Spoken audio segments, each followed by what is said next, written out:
एक गुरु ने अपने आश्रम के सभी शिष्यों को देश के सबसे बड़े विश्वविद्यालय में अध्ययन और ज्ञान प्राप्ति के लिए यात्रा में भेजा था।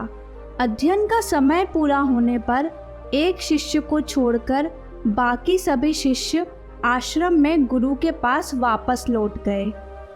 गुरु विश्वविद्यालय से वापस लौटे शिष्यों के ज्ञान और शास्त्र अध्ययन को देखकर उनके बारे में सुनकर बड़े प्रसन्न थे।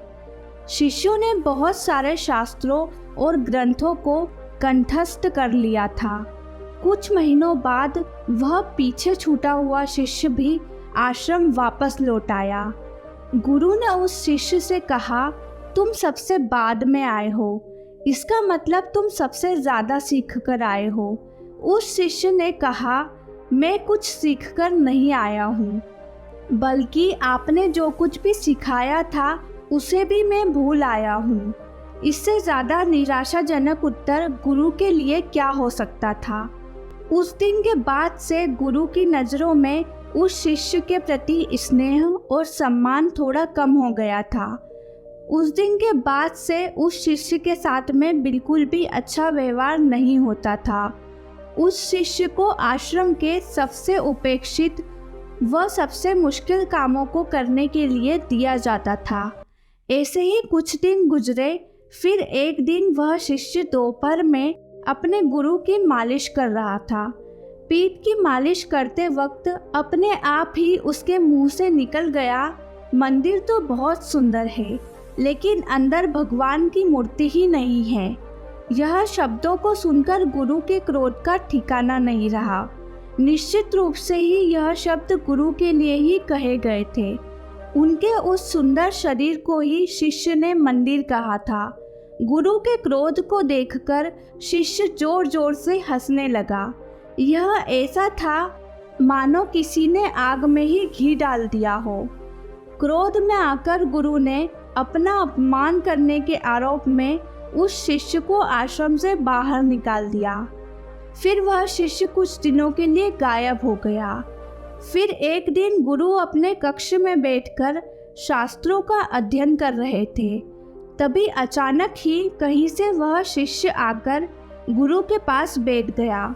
गुरु शास्त्रों का अध्ययन किए जा रहे थे और वह चुपचाप बैठा बैठा सुन रहा था। तभी एक जंगली मधुमक्खी कक्ष के अंदर आ गई।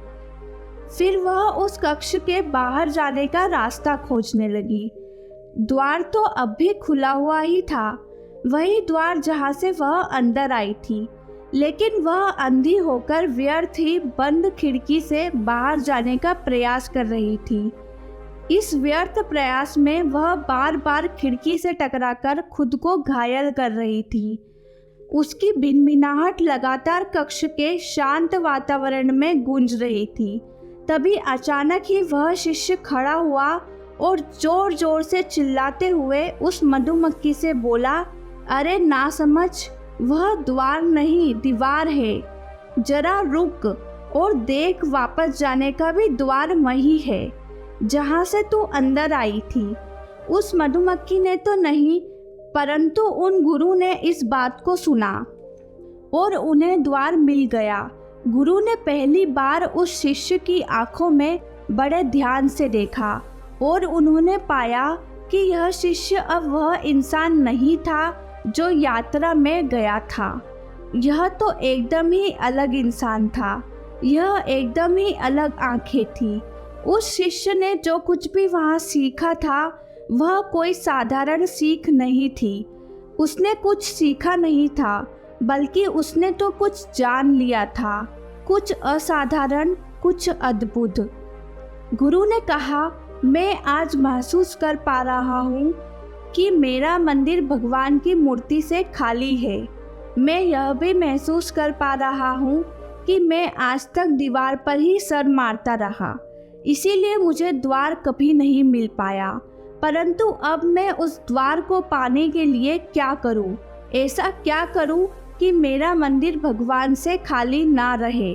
उस शिष्य ने कहा कि यदि आप भगवान को चाहते हो तो स्वयं से खाली हो जाओ। जो स्वयं भरा हुआ है वही भगवान से खाली है। जब कोई स्वयं से खाली हो जाता है, फिर वह पाता है कि वह तो हमेशा से ही भगवान से भरा हुआ है, और अगर उस द्वार को पाना चाहते हो तो पहले वही करो जो वह मधुमक्खी कर रही है। गुरु ने देखा कि वह मधुमक्खी अब कुछ नहीं कर रही है, वह बस शांति से दीवार पर बैठी हुई है, बस चुपचाप बैठी हुई है। गुरु ने देखा, समझा, महसूस किया और वह जागे। उन्हें ऐसा लगा जैसे अंधेरे में एक बिजली सी कड़क गई हो। अचानक उन्होंने देखा कि मधुमक्खी को द्वार मिल गया। वह उसी द्वार से वापस जा रही थी जिस द्वार से वह आई थी। मन जब शांत होता है तो द्वार मिल ही जाता है। जब मन के अंदर की सारी भागदौड़, सारी खोज खत्म हो जाती है तो मन शांत हो जाता है, और शांत मन ही वह द्वार है। जब गुरु का मन शांत हो गया तो वह इस बात को जान चुके थे। गौतम बुद्ध ने भी अपने उपदेशों में कहा है कि मन का शांत होना ही खुद को जानने की दिशा में बढ़ाया गया पहला कदम है। गौतम बुद्ध ने अपने उपदेशों में इस बात पर जोर दिया है कि अगर कोई इंसान खुद को जानना चाहता है तो सबसे पहले उसका अपने विचारों और भावनाओं पर पूर्ण नियंत्रण होना चाहिए। लेकिन इसका मतलब यह नहीं है कि आप सोचना ही बंद कर दें। यह तो एक साधारण इंसान के लिए संभव ही नहीं है। इसका मतलब यह है कि हम अपने माइंड के थिंकिंग पैटर्न को प्रैक्टिस के थ्रू ऐसे डिज़ाइन करें कि यह एक थॉट प्रोसेस नहीं बल्कि थॉट ऑब्जर्वर की तरह कार्य करे। यह किसी को देखकर उसके बारे में धारणा बनाने के बजाय सिर्फ उसे ऑब्जर्व करें, उसे उसी रूप में देखें। हमेशा कुछ भी करने से पहले सबसे पहले अपने माइंड को शांत कर लें, उसके बाद ही कुछ सोचें। आप लोगों को यह कहानी कैसी लगी हमें कमेंट करके ज़रूर बताइएगा, और अगर आप लोगों को यह कहानी पसंद आई है तो वीडियो को लाइक कीजिए और चैनल को सब्सक्राइब कर बेल आइकन पर प्रेस कीजिए, ताकि फ्यूचर में ऐसी वीडियोस के नोटिफिकेशन आप लोगों को सबसे पहले मिल सके।